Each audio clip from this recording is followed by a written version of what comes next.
Hello दोस्तों, मैं अज़हर और आप देख रहे हैं एग्ज़ाम उत्सव। एग्ज़ाम उत्सव में आप सबका एक बार फिर से स्वागत है।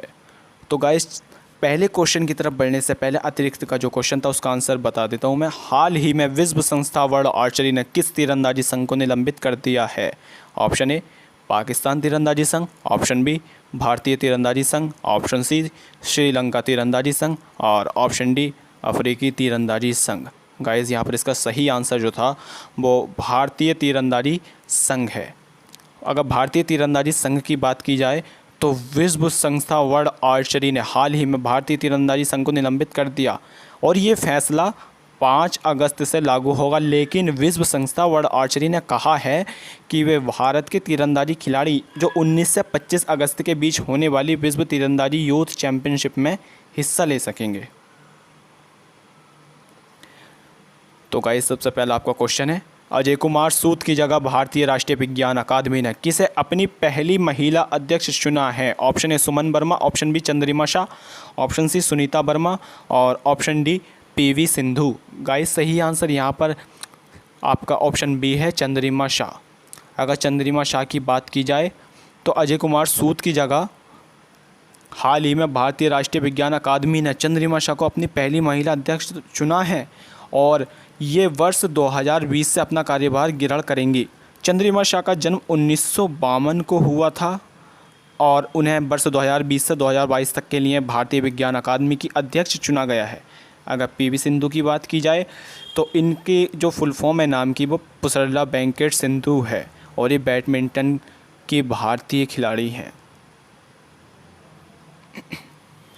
हाल ही में पूर्व सॉलिसिटर जनरल व सीनियर एडवोकेट अमरेंद्र सराल का कितने वर्ष की आयु में निधन हो गया? Option A 70, option B 75, option C 80 और ऑप्शन डी 90। गाइस, यहाँ पर सही आंसर आपका ऑप्शन ए 70 है। पूर्व सॉलिसिटर जनरल और सीनियर एडवोकेट अमरेंद्र सराल का 70 वर्ष की आयु में निधन हुआ था और उनका निधन हार्ट अटैक से हुआ है और ये 2004 से 2009 तक भारत सरकार के एडिशनल सॉलिसिटर जनरल रहे थे और कोलगेट से सीबीआई के स्पेशल काउंसिल भी बने थे। हाल ही में कौन सा भारतीय खिलाड़ी वनडे में गांगुली को पीछे छोड़कर सबसे ज़्यादा रन बनाने वाला दूसरा बल्लेबाज बन गया है? Option A Shikhar Dhawan, option B Virat Kohli, option C Lokesh Rahul और ऑप्शन डी रोहित शर्मा। सही आंसर गाइस यहाँ पर आपका ऑप्शन बी है, Virat Kohli. West Indies team के खिलाफ दूसरे वनडे में 120 रन की पारी खेलकर विराट कोहली सौरव गांगुली को पीछे छोड़कर सबसे ज़्यादा रन बनाने वाले दूसरे बल्लेबाज और दुनिया के 8वें बल्लेबाज बन गए हैं। पाकिस्तान के द्वारा कौन सी एक्सप्रेस बंद करने के बाद भारत ने वही एक्सप्रेस बंद करने की घोषणा की है? Option A Thar express, option B Samjhauta express और ऑप्शन सी विज्ञान एक्सप्रेस और ऑप्शन डी इनमें से कोई नहीं। सही आंसर गाइस यहाँ पर आपका ऑप्शन बी समझौता एक्सप्रेस है। और इस समझौता एक्सप्रेस की अगर बात की जाए तो पाकिस्तान के द्वारा 11 अगस्त 2019 को समझौता एक्सप्रेस बंद करने के बाद भारत ने समझौता एक्सप्रेस बंद करने की घोषणा की है और पाकिस्तान ने यह एक्सप्रेस जम्मू एंड कश्मीर को विशेष दर्जा देने वाले संविधान के आर्टिकल 370 के प्रावधानों को हटाने के बाद की है। और अगर थार एक्सप्रेस की बात की जाए तो ये अंतर्राष्ट्रीय रेलगाड़ी है जो पाकिस्तान में कराची एवं भारत में जोधपुर शहरों को आपस में जोड़ती है, इन दोनों शहरों को आपस में जोड़ती है। और अगर विज्ञानम एक्सप्रेस की बात की जाए तो यह एक रेल पर सवार बच्चों के लिए एक गतिशील वैज्ञानिक प्रदर्शनी है जो पूरे भारत में यात्रा करती है।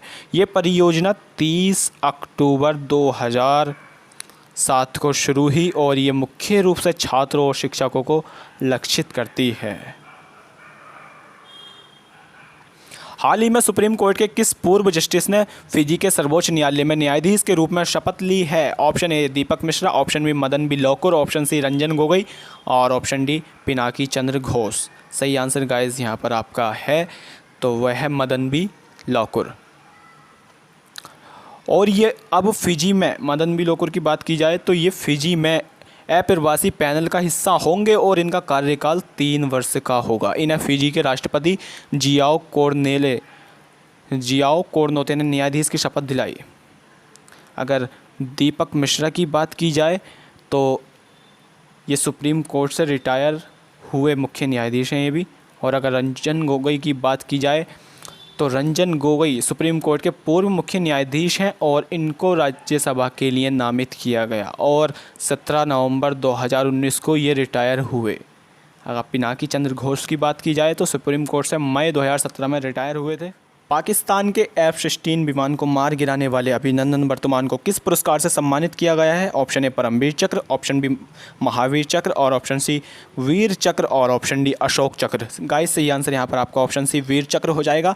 भारतीय वायुसेना के विंग कमांडर अभिनंदन वर्तमान को वीर चक्र से सम्मानित किया गया है। और अगर वीर चक्र की बात की जाए तो वीर चक्र, परमवीर चक्र और महावीर चक्र के बाद युद्ध काल के लिए दिया जाने वाला तीसरा सर्वोच्च पुरस्कार वीर चक्र है। पाकिस्तान के F-16 विमान को गिराने वाले विंग कमांडर अभिनंदन की मदद करने वाली मिंटी अग्रवाल को युद्ध सेवा पदक से सम्मानित किया गया है। भारतीय सेना ने किस क्षेत्र के लिए मिशन रीच आउट आरंभ किया है? मिशन रीच आउट आरंभ किया है। Option A Kashmir, option B Jammu, option C Ladakh और option D Punjab.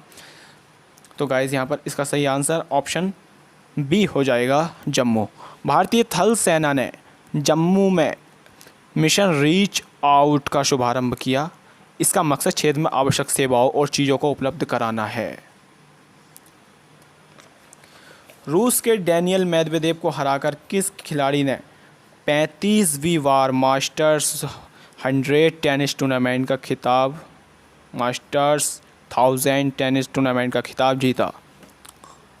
Option A Novak जोकोविच, option B Rafael Nadal, option C Roger Federer और ऑप्शन डी इनमें से कोई नहीं। तो गाइस यहाँ पर सही आंसर राफेल नडाल हो जाएगा। और रूस के डेनियल मेदवेदेव को सीधे सेटों में 6-3 और 6-0 से हराकर राफेल नडाल ने 35वीं बार मास्टर 1000 टेनिस टूर्नामेंट का खिताब जीता है। इस जीत के साथ नोवाक जोकोविच पर राफेल नडाल ने 2 खिताबों की बढ़त बना ली है। नोवाक जोकोविच पर राफेल नडाल ने 2 खिताब की बढ़त बना ली और नोवाक जोकोविच ने अब तक 33 बार मास्टर्स टूर्नामेंट जीते हैं। और अगर नोवाक जोकोविच की बात की जाए तो ये टेनिस प्लेयर हैं और ये सर्बिया के हैं। और रोजर फेडरर की बात की जाए तो ये टेनिस प्लेयर हैं ये भी, और ये स्विट्ज़रलैंड से हैं। जूनियर वर्ल्ड चैम्पियनशिप में किस भारतीय पहलवान ने गोल्ड मेडल जीतकर इतिहास रचा? Option A Ramesh Kumar, option B Palwinder Singh Cheema, option C Deepak Punia और ऑप्शन डी विकी। गाइस यहाँ पर आपका सही आंसर अगर है तो वो दीपक पूनिया है। और ये 18 साल की उम्र में, महज 18 साल की उम्र में इस चैम्पियनशिप में गोल्ड जीतने वाले पहले भारतीय हैं, मतलब प्रथम भारतीय हैं। गाइस अगला क्वेश्चन अतिरिक्त में है। IT इंडस्ट्री वर्ल्ड नेस्कॉम की रिपोर्ट के अनुसार दुनिया का हर नोवा एग्रीटेक स्टार्टअप किस देश से उभर रहा है? ऑप्शन भारत, चीन, जापान, ऑस्ट्रेलिया। स्वयं देना है आंसर इसका आपको। तो गाइस अभी तक आपने अगर हमारे चैनल को सब्सक्राइब नहीं किया है तो उसको प्लीज़ सब्सक्राइब कीजिए और लाइक कीजिए और कमेंट कीजिए। और हाँ यार, बेल आइकन को दबाना नहीं भूलिएगा, जिससे आपको हमारा हर नोटिफिकेशन समय पर मिलता रहे। और इसी तरह से हमारे साथ बने रहिए और हर सुबह 4 बजे देखते रहिए एग्ज़ाम उत्सव।